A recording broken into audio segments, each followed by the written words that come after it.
Hello, this is Psychic Phil Jordan presenting to you my new podcast, Phil Jordan's Psychic Sleuth.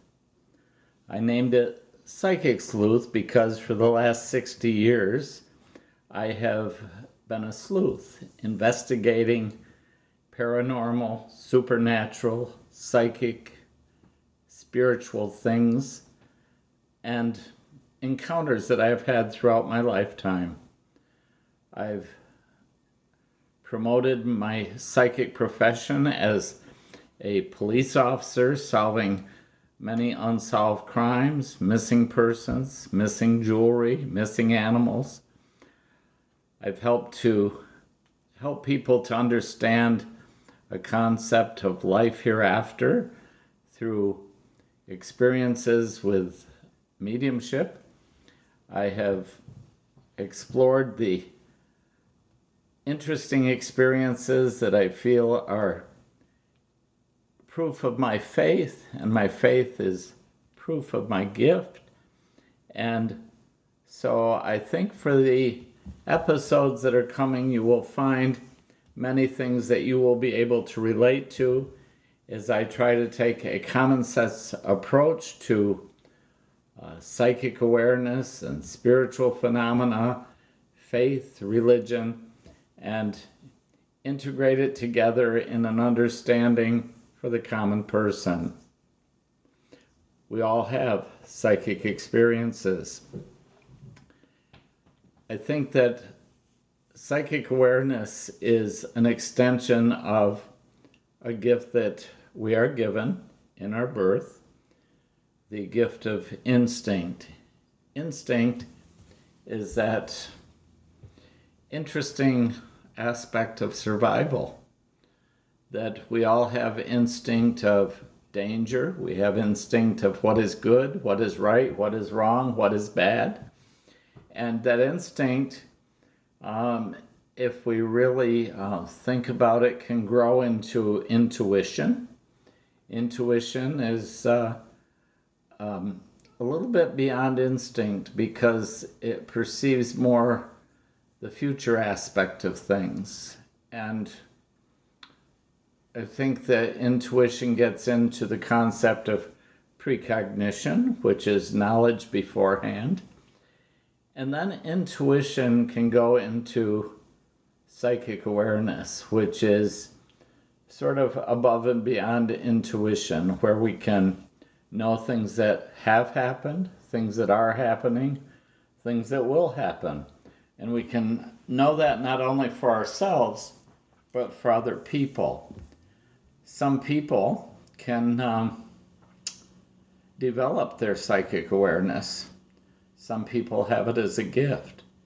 But it's like playing the piano. You can learn how to play the piano. But some people are born with a gift to play the piano and don't have to work as hard as those that want to play the piano and don't have the gift. So our psychic awareness is all part of the gift. So as these episodes continue, we're going to cover a lot of different topics. I have my technician and moderator, Tony, with me. He'll be presenting questions that people have asked and people will ask, and we can certainly take questions. We will give out an email address for you to send your questions to for the next episode. And I think you'll find it interesting. Many years ago, I had radio shows in Binghamton, New York, and Elmira, New York for 5 years. And they were very popular, where we covered a topic first, and then we took questions in the second half of the topic. And so from then on, I was able to read over the phone because of the radio shows that I had done. So a lot of my readings I do not just personally in my office, but I do readings from all over the world on the telephone, and I try to make them available to everyone and anyone and make them as reasonable as possible. And so I think that we'll just chat in this episode, and probably cover a few different topics, which we'll cover more specifically later on. Tony, do you have any questions? Yes, well, thank you, Phil. We got some questions that people have sent in recently. I guess probably the best thing to start with is can you tell us when you first discovered your gift? Well, I first really discovered my gift when I was about 16 years old. I had an uncle who was like a father to me, and I had a dream one night that he had a very critical heart attack and that he wasn't expected to live. And in the dream, I drove my mother to the hospital. When we got there, we were in a waiting room, and there was these big gray doors, and a woman that was a nurse came through the doors, and she said, well, he probably will only live another 5 hours, and because he is so critical. And right after she said that, a doctor came through the door, and he had glasses and was bald with dark hair on the sides, and he realized that I was special to my uncle. So he said, you know, maybe if you go in and talk to him, it will encourage him or help him to get away from the throes of death and get into a desire to live again. So, and in the dream, I went in, and he was sitting up in bed, and my uncle said to me, they think I'm going to die, but I'm not, so don't worry about it. And he smiled and winked at me. And about 6 hours later, after I awakened from that dream, and it kept me awake for quite a while, about 6 hours later, I was having breakfast. We were very poor people. We didn't have a phone, and I saw the neighbor coming across the yard as I was eating my breakfast, and I knew that she was going to tell me that Uncle had had a heart attack, and because I dreamt that. And so we were Irish people. I'm Irish heritage, and my mother was extremely superstitious, and she said, never tell a dream till you've had breakfast, because if it's a bad dream, it will come true. So I was only halfway through my porridge, and she says, I wonder what she wants at this hour of the morning. And I said, she's going to tell us Uncle had a heart attack. And she looked through the screen door that was open. It was a beautiful May morning, and she said, you have to go to the hospital right away, because your brother-in-law, to my mother, he's had a heart attack and he's very critical, so you've got to go to the hospital.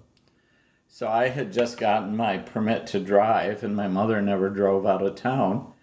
And so I drove her to the hospital, and we get there, and we're in the waiting room, and suddenly this nurse came out into the waiting room and said, well, he's very critical, but he probably will only make it another 5 hours. And so shortly thereafter, the doctor came out and said to me, why don't you go to his bedside? Maybe you can encourage him a bit. So I went in and took him by the hand, and of course he wasn't sitting up in bed. He was tethered to all kinds of equipment. And I tried talking to him, and he turned his head to me. And of course, he was very groggy from medications, but he winked at me and he smiled. And I just intuitively knew that he was going to survive. So I go out in the waiting room, and of course, Irish people sometimes bury the dead before they're dead. And they were planning funerals and things. And I said, he's not going to die. He's going to live. And they tried to assure me that I should prepare myself, etc. And I tried to assure them that they should prepare themselves. And he lived 13 more years. He had 3 more major coronaries. each time he had a coronary, I either went to his house or called his house, and the ambulance was there taking him with a heart attack. So it made me very, very aware that the bond of love connects all of us telepathically, and it's an uncanny experience that we can tune in to bad things that are happening to someone we love, or tune into good things that are happening to someone we love without them telling us. So that was my first experience with that, and I had read, it prompted me to read on psychic things. So my first book I read was the biography of Jean Dixon, who was a very well-known psychic in the 50s, who predicted the assassination of President Kennedy. Ruth Montgomery wrote that book, and that intrigued me. And as I read it, I somehow picked up a feeling of how she did what she did. And with the experience of my uncle and the dream that I had, because dreams are usually the first way we become aware of our own enhanced instinct, intuition, psychic awareness. And with the combination of all that, I began to be able to perceive things. And so that was basically my first experience. So that was through a dream. When did you start experiencing psychic or insight? When it wasn't a dream, it was just day to day. Often psychic experiences are spontaneous or come to a person at random. Usually, it's when our conscious mind is fixed on something else, and our unconscious mind is open to receive the psychic impression. So often they're just spontaneous experiences. And I have learned that I can create psychic experiences as I read on myself and others. But usually they're very spontaneous. Psychic experiences, we have to bypass what is called the critical mind, our conscious awareness, where we're aware of what's going on in our everyday life. And we have to go into our unconscious mind. We have to learn to do that automatically. And as we learn to do that, we become more and more aware of our intuitiveness. And so we go into being able to perceive things. And like I just published a book called A Winter's Journey. And 12 years ago I was driving.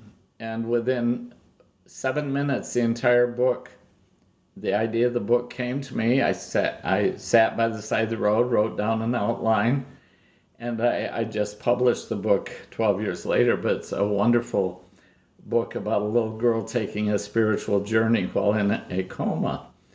And it came to me that spontaneous, but it came to me that spontaneous because I was focused, my conscious mind, on driving. And then my unconscious mind brought forth the intuitive experience of the book, and I was able to write the book within 3 days. So that's sort of how it works.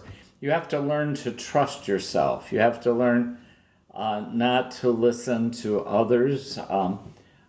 Throughout my lifetime, people have thought I was crazy. People have thought I was delirious. People thought that I was, some think I'm unique, others think I'm, there's fundamentalists, religious people think I'm evil. They think and it's because they're ignorant to the understanding of psychic awareness. And my mother always said ignorance is bliss, and there's a lot of happy people in the world. And I think to make a judgment about something without experiencing it or without understanding it creates human frailty. We just, I believe are humans on a spiritual journey, but we're also spirits on a human journey. And the two interacting together create for us, or it did for me, it creates a fulfillment of my own spirit, and it creates a faith and understanding of my work as well as my faith. So I don't pay attention to the degradation of others. I just experience and enjoy it. What is it like when you experience a psychic vision? There's a lot of things in our life that we experience spiritually that we can't explain. As a pastor, I tell people often, for thousands of years, humanity has tried to explain or define love. And you can't define that. You can't experience it. You can find words that will take you towards that experience. But when you truly experience the gift of love, it's not definable. It's not able to be explained. You just sense it. It's that warmth in your heart, that feeling that nobody can persuade you that it's not a truth. And I think that love leads us to the truth. And for me, a psychic experience is very similar to that experience of love, because it's something that you can't really explain, but you just have a spiritual wisdom or a spiritual knowledge that dwells in your heart, and it lingers with you, and you don't allow your head to talk you out of it. You don't allow other people to talk you out of it. I might misinterpret something I'm seeing, but usually whatever I see has some bearing on a reading or a connection with that psychic awareness. Very interesting. Another question that's been asked many times is, what's the difference between a psychic and a medium? A psychic is a person who gains information through the aspect of their own mind. That can be in the form of precognition, knowledge beforehand.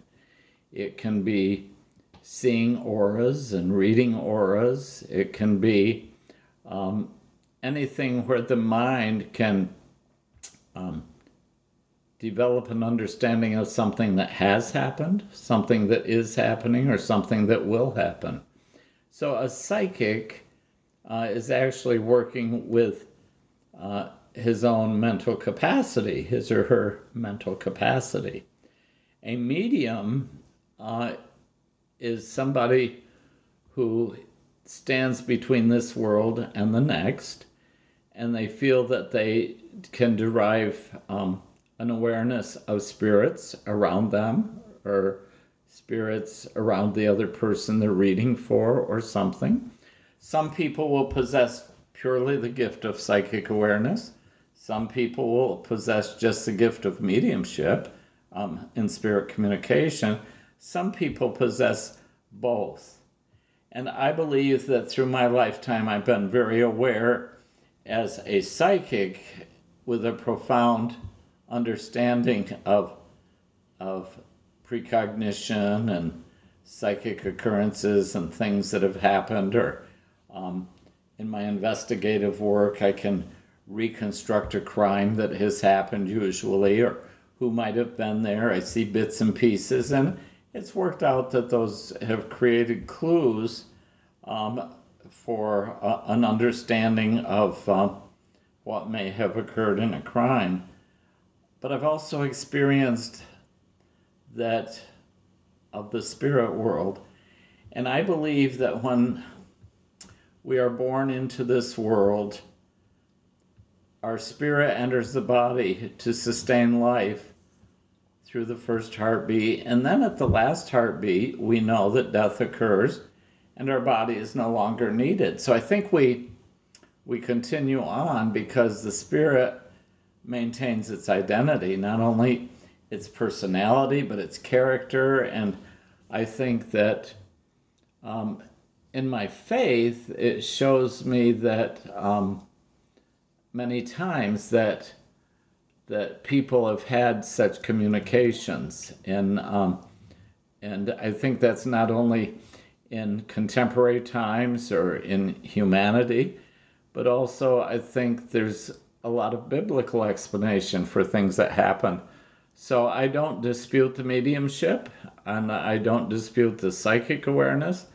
I think they're all part of the supernatural, part of the parapsychology, part of everything that happens that is seen or unseen. And I find it very intriguing, and that's why I like to investigate it. I like to consider myself a psychic sleuth just because it helps me to understand my own spirit as well as the spirit of others. It's similar to what I was going to ask, because you have many professions and you have your own church, and I was wondering with how do you integrate that, your work with your church and your faith? Well, first and foremost, I consider my talent as a psychic a gift from God. I believe that God gives us all talents and gifts to share in our world. Some people go on to be a medical doctor because they have the gift to do that. Some a gift to be a well-known singer, or some musician of some sorts, or mine happened to be a psychic awareness. Um,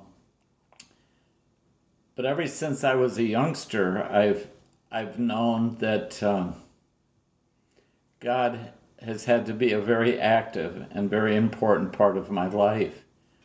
I come from a rather dysfunctional home with an alcoholic father, and I can remember at the early age of 7, lying in bed at night and fearful of what was happening in the household, and putting my hand outside the covers and imagining myself holding the hands of Jesus to see me through.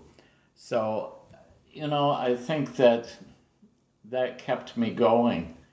And I believe so many things biblically point to psychic experiences, and psychic experiences can be seen in Scripture.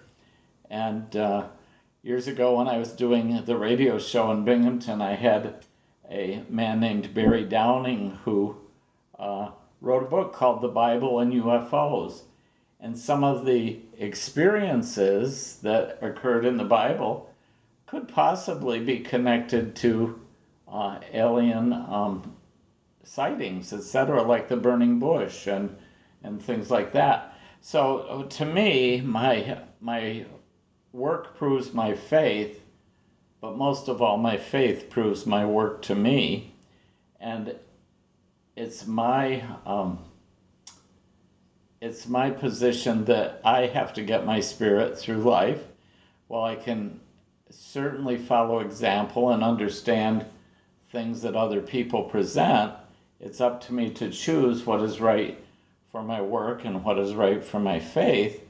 And so I tell my congregation that we're not overly religious, but we're very faithful.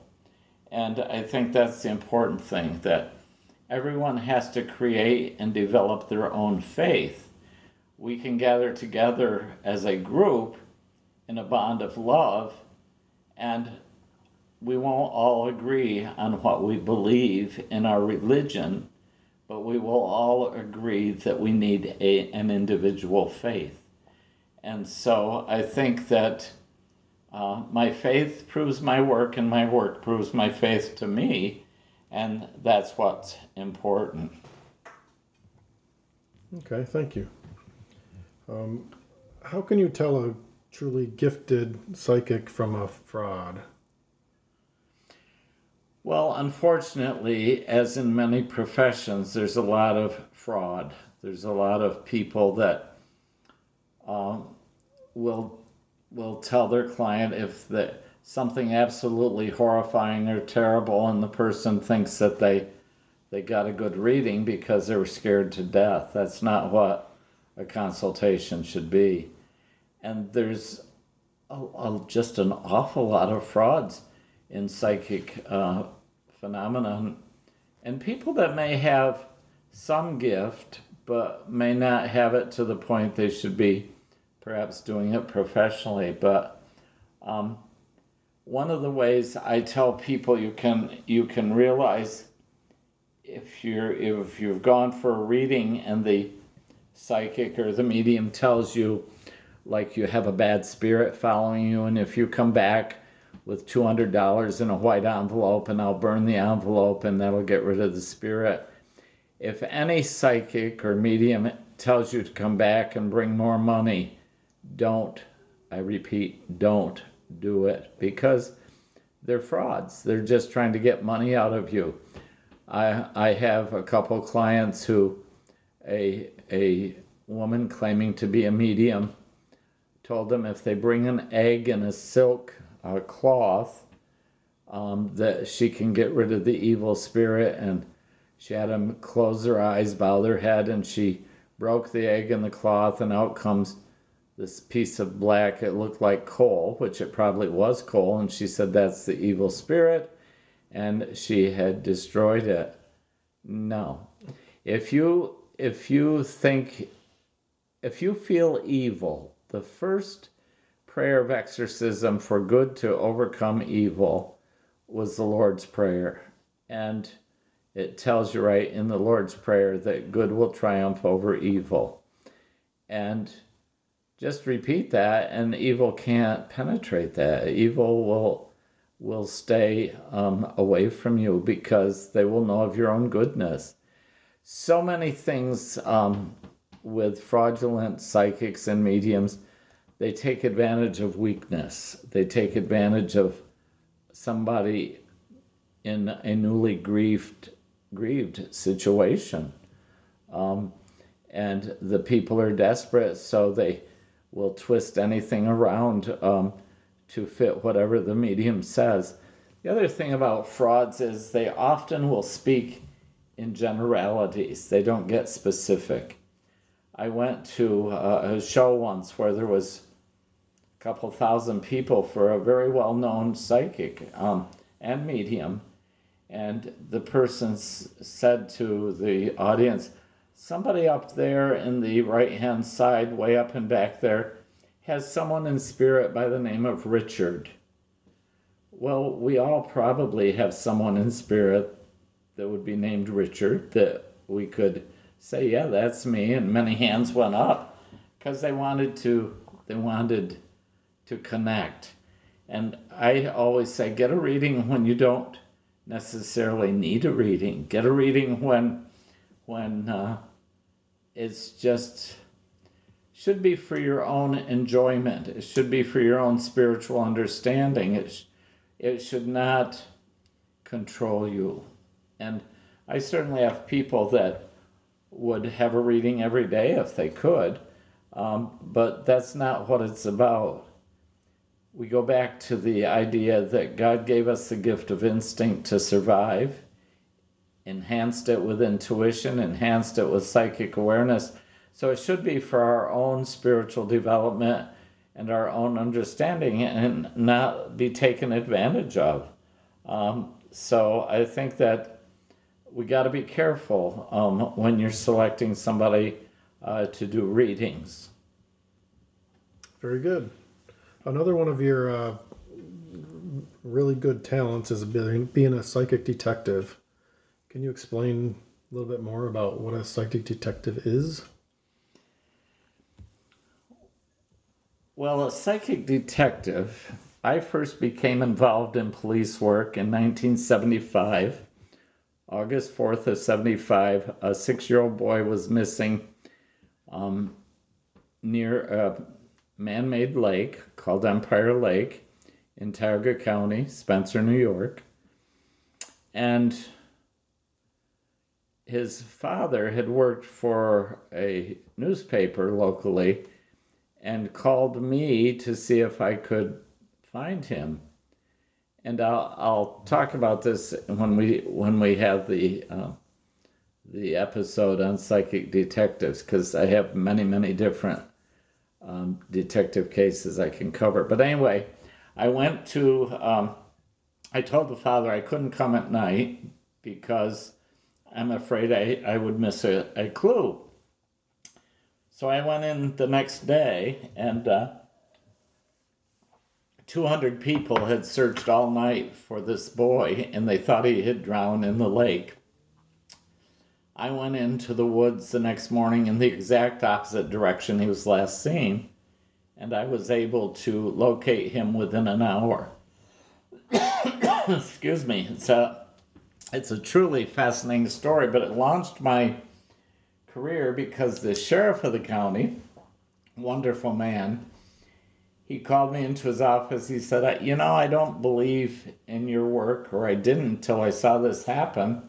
And I followed it very closely, and I know that it was truly a gifted person did this. You are truly gifted, and I want you to become a deputy. So the following spring, he sent me through Police Academy, Municipal Police Training Academy, and I became a deputy for Tioga County, and I have worked cases all over the country since.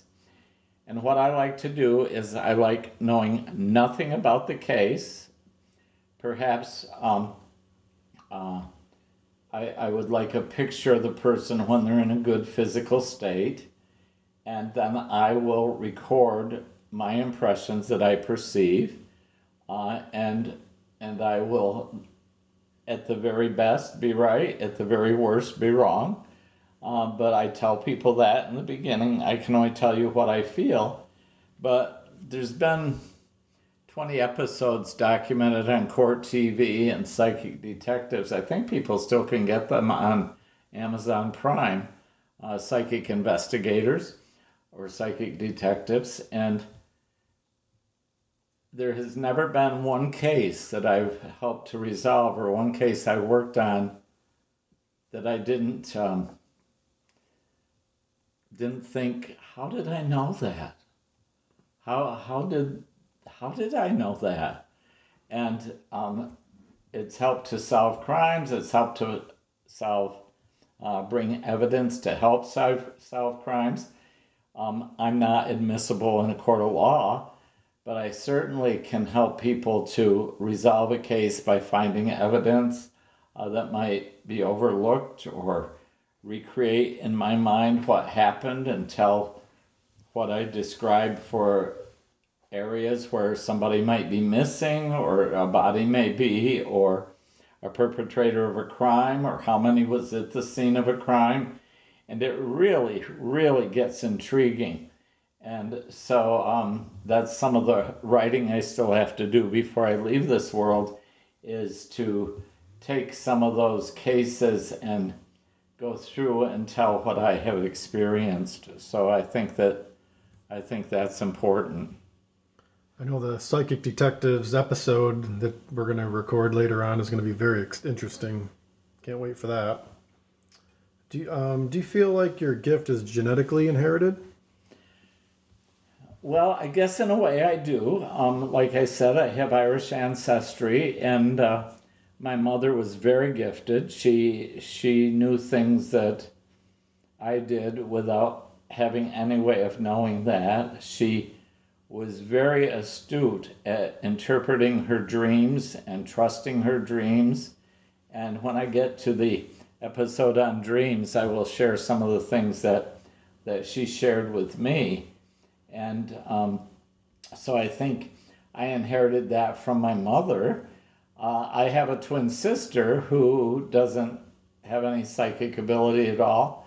We were very telepathic as twins. I had her morning sickness of all three of her pregnancies. She didn't have one day of it, but it was pretty intriguing, that was. But my grandmother, who came from Ireland, always insisted that she brought 7 leprechauns over from Ireland in the hem of her skirt. And I'm sure that she certainly had thoughts about supernatural things and things that are seen and unseen. Very cool. Can a person learn to be a psychic? Well, as I said earlier, I think we can learn to a degree to be more aware of things that go on around us without recognition, concrete recognition in daily life. And if we just got to learn to become aware of our own spirit, I always tell people, because it's part of faith, we have to learn to love ourselves, and then we can share that love in the world around us. And I think as we learn to love ourselves and become more aware of our own spirit, then our own intuitiveness, our own psychic self, our own instinctive self becomes very, very much a part of our being. You know, all the animals of the forest thrive on instinct. And humans, who are supposed to be the most intellectual, they sort of ignore their instincts. And I think the more you become aware of yourself, the more you realize instinctively what is going on in your life. And so I think that is certainly part of that. All right, very good. One other question is there anything in a person's lifestyle, upbringing, or life events that can trigger or initiate psychic awareness? Many of the well-known psychics have become aware of their psychic self after a tragedy or a negative spiritual experience. For instance, Peter Hurkos, who was known as the psychic who helped to solve, well, it's debated, but believed to help solve the Boston Strangler case decades ago. He was just a Dutch painter, and he fell and was in a coma, and when he came out of the coma, he could perceive things. I didn't go through that type of physical trauma, but living in a dysfunctional alcoholic home, I had to know what was going to happen next. And that helped me to develop my intuition. And I'll cover that when I get into my personal development and what I think brought me into that. So I think that our lifestyle and our upbringing and life's events can certainly trigger our psychic awareness. All right, sounds good. Would you mind answering a couple questions from some emails we received? Oh, not at all. Not at all. Let's see, the first one from Alex, born on May 7th. He is curious to know if you see any changes in his career path. Okay, now, as I work that case, I have to get away from my conscious mind and go into my unconscious mind, and I can actually feel my mind doing that. I can feel myself meditating into an unconscious frame of mind. And as I talk about Alex and his career path, I feel that within the next 18 to 24 months, he will have a dual career path. He will have a main career, and then he'll do something else on the side that may be born of a talent or a creative ability that he has. And he'll do both, one for the money and the lifestyle that he leads. One will be something more enjoyable, but it will raise him money. I think that as I perceive it, I think this fall, the fall of 25, around August, September, October, I think in his main career path, he will have to decide whether he wants to stay in the career he's in or go to the same career path but a different job, perhaps a different company, a different location. And I think it will be something where in the future his career may make for trips into England or may even have to live in England for a while because I feel the London, England area will somehow become significant. So I don't think it's negative. I think that will all be just part of a positive progression of his career. Very good. Thank you. Let me see if we have another one.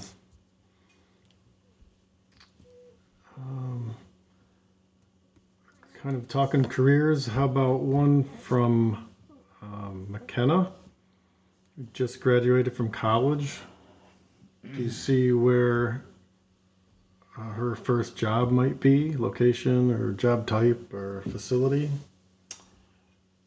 McKenna.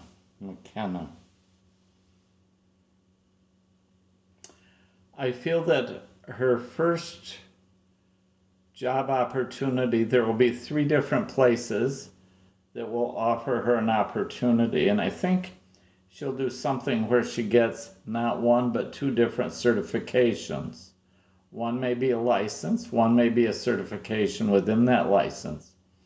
I feel that the 3 areas that she may consider or have opportunities with would be Philadelphia, Pennsylvania, Atlanta, Georgia, and Chicago, Illinois.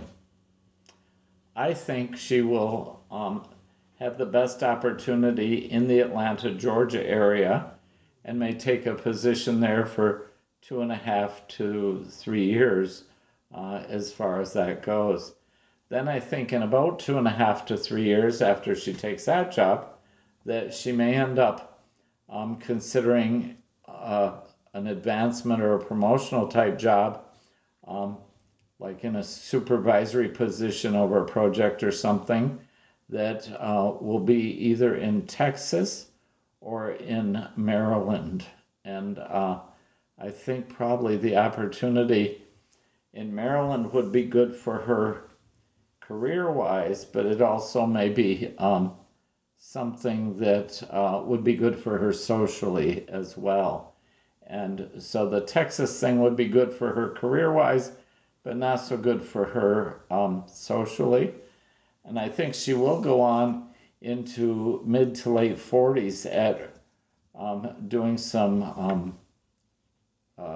published writing within her career. And I think in her lifetime, she will have 3 different published works. Very good. Thank you.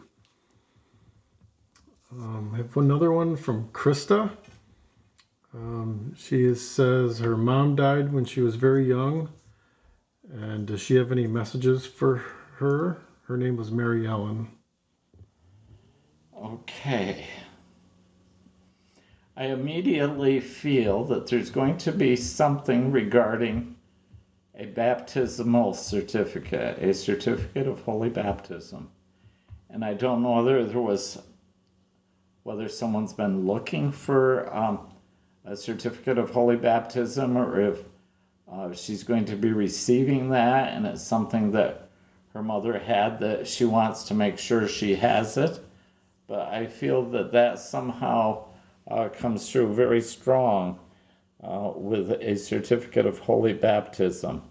And I think that I feel as though there's a woman with her mother in spirit, or maybe it's her mother, who is holding a girl infant that probably did not breathe life, was either miscarried or died at birth, and was born deceased.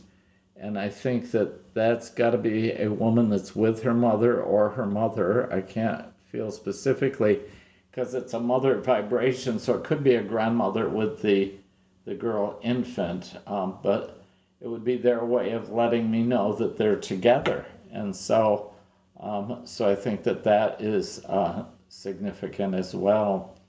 And I also see a ring that is a very old ring, and it looks like it has a red stone in it. And it feels to me as though that's a ring that must have meant something to either her mother or grandmother that she's either going to be given or has been given. So I think that is them coming through from the spirit world, so to speak. All right. Well, thank you.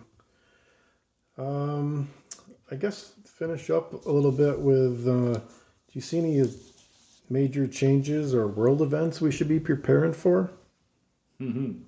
That's an interesting question with the current world situation.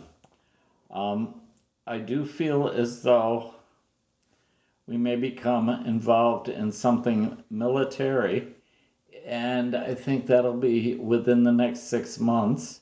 It feels like it might be connected to the month of July of this year, which I think is something we will wish we hadn't gotten involved with, but I think it'll be something that we may end up getting involved with. I do think that there may be some health issues coming soon to somebody higher up in our government. I'm not going to mention names at this point, but I think that's something that will sort of create some issues in our world as far as that goes. You know, people worry about things the way they're happening in our world, but I have confidence and faith in my life that things will turn out the way they're supposed to.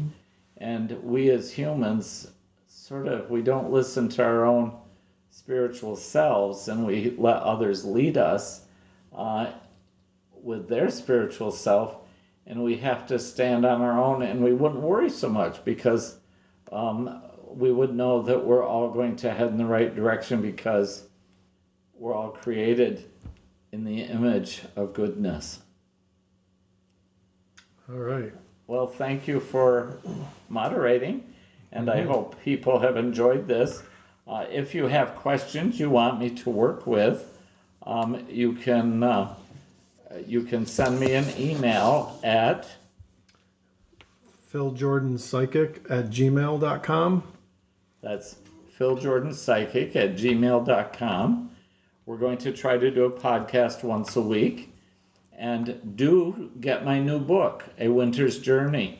It's a brief read, but a very easy read and a very spiritual read. So you can get that through Amazon or through Archway Publishing. And it's just beginning to hit the markets, and so do get that. It takes place at Christmas, so it's a nice Christmas gift for people too. And so I'm enjoying my work. I have done it for 60 years, and I certainly have several decades of experiences that I hope to share over the episodes that shall be coming your way. Thank you, and may God bless.